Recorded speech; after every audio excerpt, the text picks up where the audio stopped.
साथ जनसुराज के नेताजी हैं और खास करके जो है गांव-गांव जाके आजकल सभा बहुत कर रहे हैं। सर, ये सभा जो आप लोग कर रहे हैं, क्या उद्देश्य है सभा करने का? दो तरह से, एक तो जनता से कनेक्शन बढ़ाना है, दूसरे है कि जो भी हमारे जितने भी प्रत्याशी हैं, जनसुराज हमको लगता है पहली पार्टी है जिसने लोगों को ये मौका दिया है कि जितने भी लोग प्रत्याशी अपना बनना चाहते हैं तो वो बने। तो हर एक विधानसभा से कम हमारे यहाँ 5, 6, 7 जो है पॉसिबल कैंडिडेट हैं। तो उन पॉसिबल कैंडिडेट को सिलेक्शन का एक प्रोसेस जो है, तो उसमें एक प्रोसेस में एक पार्ट ये भी है कि आप जनसंपर्क कराते हैं, साल भर से आप काम कर रहे हैं अपने क्षेत्र में, तो जब आप सभा करते हैं तो उसमें 200, 300, 400, 500, 1000 लोग जितने भी आते हैं उसी पे पॉइंट्स बन रहे हैं।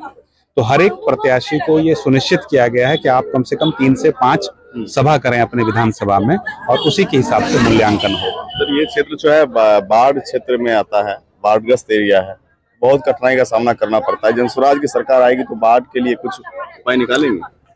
बिल्कुल उपाय है। देखिए, बाढ़ का एक सिंपल सा है कि एक ही चीज श्राप भी हो सकती है और वही चीज आपको आपके लिए बून भी हो सकता है, जो बेन एंड बून जो बोलते हैं। पानी आज की डेट में अगर देखा जाए तो 48% लोग जो है विश्व के वो पानी के लिए तरसते हैं और पानी की कमी से जूझ रहे हैं। और हमारे यहाँ बाढ़ एक ऐसी समस्या जो बचपन से हम लोग देखते आ रहे हैं। हम भी कोसी क्षेत्र से हैं, सिमरी बख्तियारपुर से हैं, पूरा गांव टापू बन जाता था। उसका सबसे बड़ा जो समाधान होता है, जिसको इंटरलिंकिंग ऑफ रिवर्स कहते हैं, नदी संयोजन कहते हैं। नदी संयोजन है, नहरों की माला है और जो रिवर वाटर फ्रंट है। 3-4 ऐसे प्रोग्राम है जो पढ़े लिखे लोग होंगे, जब आप जनता चुनेगी उस तरह के लोगों को जो इस स्कीम को समझ सकते हैं और इस स्कीम के तहत पानी से निवारण कर सकते हैं। इनफैक्ट ये हमारे लिए एक टूरिज्म की व्यवस्था हो सकती है। हम यहाँ पे पनबिजली इकट्ठा कर सकते हैं, हम नहरों की जाल बिछा सकते हैं। आप अगर पेपर पे जाके देखिए, कोई भी RTI डाल दीजिए, अपने यहाँ कम से कम 50 नहर होगी जो कहीं भी जमीन पे नहीं दिखेगी। इसलिए नहीं दिखेगी, सारा करप्शन से होता है। बाढ़ एक पार्टी बार-बार जो है पलायन को लेकर बड़ी-बड़ी वादे करते हैं कि हम पलायन रोक देंगे, कैसे संभव है? पलायन बहुत आसानी से संभव है। देखिए, पलायन होता किसका, देखिए जो भी पलायन का कारण क्या है, शिक्षा के लिए आप पलायन करते हैं या रोजगार के लिए पलायन करते हैं।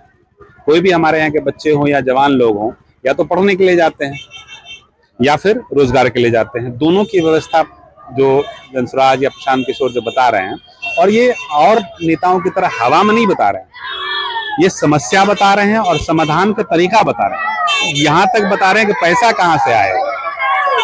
तो इस तरह की चीज अगर हम देखें तो जो समस्या है तो सिर्फ समस्या नहीं है, दो चीजें हैं। मेन है रोजगार के सृजन किया जाएगा। रोजगार के सृजन के कई सारे तरीके प्रशांत किशोर बता रहे हैं। ऋण की व्यवस्था बता रहे हैं। जो खेती की ही बात ले लीजिए, 5 पॉइंट जो है उसमें खेती एक पॉइंट है कि हम नकदी फसल की बात कर रहे हैं। कोई भी नेता को बोलिए नकदी फसल, सच्चाई बता रहे हैं, अगर 5 नकदी फसल पूछ दीजिए, 90% नेता को पता नहीं होगा कि नकदी फसल होती क्या है। तो जैसे ही हम नकदी फसल लगवाएंगे उसमें हमारा लेबर इनपुट जाएगा, उसका हमको रिटर्न आएगा।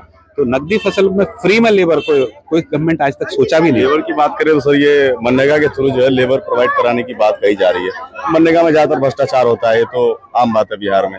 और जनसुराज सरकार आने के बाद क्या मनरेगा मजदूरों को वाजिब तौर पर काम मिलेगा?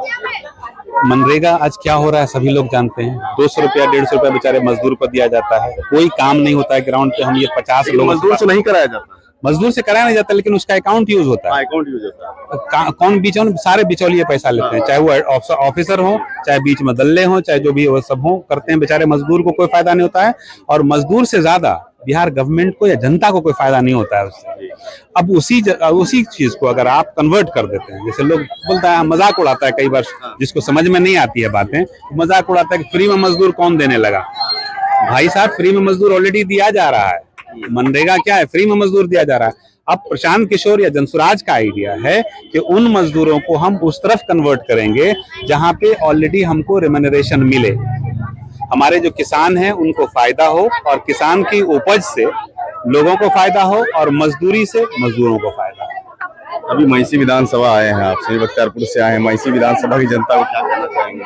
सभी को बस ये कहना चाहेंगे कि थोड़ा सा, कोई भी नई चीज आती है, जब नई शुरुआत होती है तो कठिनाई होती है लोगों को एक्सेप्ट करने में, क्योंकि इतने लोगों ने छला हुआ है सबको कि थोड़ा सा नयापन। जब भी इतिहास के आप साक्षी है कि जब भी कोई नया काम मानव ने शुरू किया है तो उसको मानने वाले, उसको एक्सेप्ट करने वाले, उसको समझने वाले बहुत कम लोग होते हैं और धीरे धीरे वो फैलता है। तो आप लोग भी इससे जुड़िए और इसको फैलाइए। ये और नेताओं की तरह और पार्टियों की तरह ये नहीं है। आप जितने भी लीडर्स देख लीजिए, हम लोग खुद मतलब भगवान की दया से इतने हैं, ऊपर वाले ने दिया है कि किसी एमएलए से जिंदगी कम नहीं काट रहे हैं। वहां से छोड़ के आए हैं जनता की सेवा करने के लिए। और प्रशांत किशोर के आह्वान पे चूंकि आइडिया अच्छा लगा है, उस बंदे का जुनून है, उस बंदे एक, हमको लगता है कि सदियों में ऐसा व्यक्ति पैदा होता है जो इस तरह से समाज के लिए इतना अपना करोड़ों अरबों कमाया हुआ पैसा वो पानी की तरफ बहा रहा है, लोगों को जा जा के समझा रहा है। सिर्फ लोग इतना समझ जाएं कि किस प्रकार से नेता आपको बेवकूफ बनाते हैं तो काफी है। जनता से, सिर्फ यहाँ की जनता, मैसी की जनता से भी मेरा सिर्फ इतना ही रिक्वेस्ट होगा कि अब तक बहुत कुछ देखते आए, एक बार बदल के देखिए, बच्चों के लिए सोचिए और शिक्षा के लिए दीजिए वोट। क्या नाम है? मेरा नाम शमीम अनवर है।